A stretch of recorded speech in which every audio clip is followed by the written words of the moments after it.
नमस्ते। 1907 के जर्मनी में फहरा तिरंगा, यही थी भिकाजी कामा की मंशा। जैसे हर घर तिरंगा कैंपेन के तहत हम सब ने 15 अगस्त को तिरंगा लहराया, ऐसे ही मैडम भिकाजी कामा ने 1907 में पहली बार विदेशी भूमि पर भारत का तिरंगा लहराया और अपनी तूफानी भाषणों से वे मरे हुए को भी भारत माता की आज़ादी के लिए जिंदा कर दें। इसी डर से ब्रिटिशर्स ने उनका भारत आने पर शर्तों के साथ रोक लगा दी। आओ चलते हैं देश प्रेम और सेवा से भरी भिकाजी कामा की दुनिया में। 1897 के पूना में कोरोना जैसे ही प्लेग की महामारी फैल रही थी और अपनी जान की परवाह किए बिना भिकाजी कामा लोगों की सेवा में जुट गई के तहत वो इस बीमारी से ग्रसित हुई और 1901 में इलाज के लिए उन्हें लंदन जाना पड़ा। वहां पर वो श्यामजी कृष्ण वर्मा के कांटेक्ट में आई, जिन्होंने 1905 में लंदन में इंडिया हाउस की स्थापना की थी और the Indian home rule society का गठन किया था।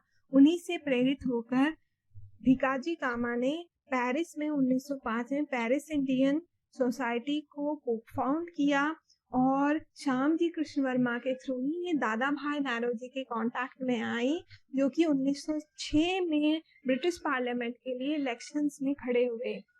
उस इलेक्शंस के प्रचार में भिकाजी कामा ने जोर शोर से भाग लिया, लेकिन कहीं ना कहीं उनकी इंटरनल कॉलिंग उन्हें रिवॉल्यूशनरी एक्टिविटीज की तरफ खींच रही थी। इसी के तहत इन्होंने इंडिया हाउस के द इंडियन सोशलॉजिस्ट जर्नल में लेख लिखे और उनके साथ मिलकर भारत के झंडे का निर्माण किया।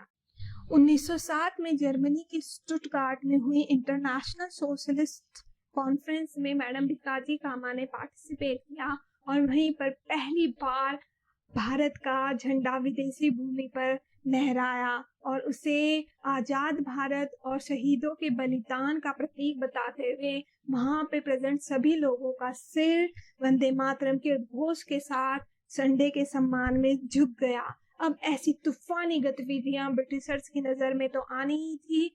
उन्होंने मैडम भिकाजी कामा के भारत आने पर प्रतिबंध लगा दिया कुछ शर्तों के साथ, लेकिन भिकाजी कामा ने वो शर्तें मानने से इनकार कर दिया और इसलिए उन्हें लंदन से पेरिस शिफ्ट होना पड़ा। और 1909 में जब वो पेरिस में सेटल डाउन हुई तो 1905 में जो उन्होंने पेरिस इंडियन सोसाइटी का गठन किया था उसकी गतिविधियां रफ्तार पकड़ गई और वहीं 1909 में इंडियन हाउस पे जो लंदन में था उस पर जो क्रैकडाउन हुआ था, उसके बाद यहाँ के लोग ट्रांजिशन पीरियड में पेरिस इंडियन सोसाइटी के साथ मिलकर काम करेंगे और यहीं से निकलकर फिर वो बर्लिन कमेटी की स्थापना करेंगे और कुछ लोग 1913 में गदर पार्टी की स्थापना करेंगे।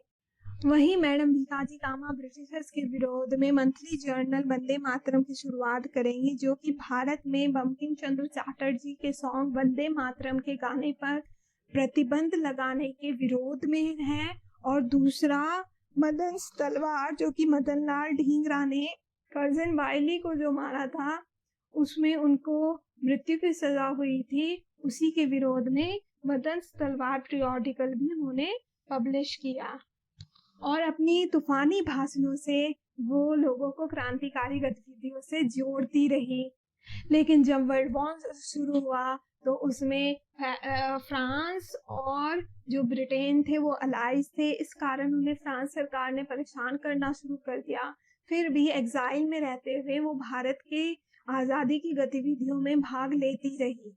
लेकिन जब 1935 में उनकी तबीयत बहुत ज़्यादा खराब हुई तो भारत माता से आखिरी बार मिलने की इच्छा से उन्होंने ब्रिटिशर्स के प्रस्ताव पर साइन कर दिया कि वो वहां पर जाकर किसी भी पॉलिटिकल एक्टिविटीज में पार्टिसिपेट नहीं करेंगी। और इस तरीके से 30 साल से भी ज़्यादा लंबे इंतजार के बाद वो भारत आ पहुंची और 9 महीने में ही भारत माता की गोद में समा गई वंदे मातरम आखिरी शब्दों के साथ और आजाद भारत के इतिहास में the mother of Indian revolutionary activities के नाम से अमर हो गई। ऐसी थी मैडम भिकाजी कामा।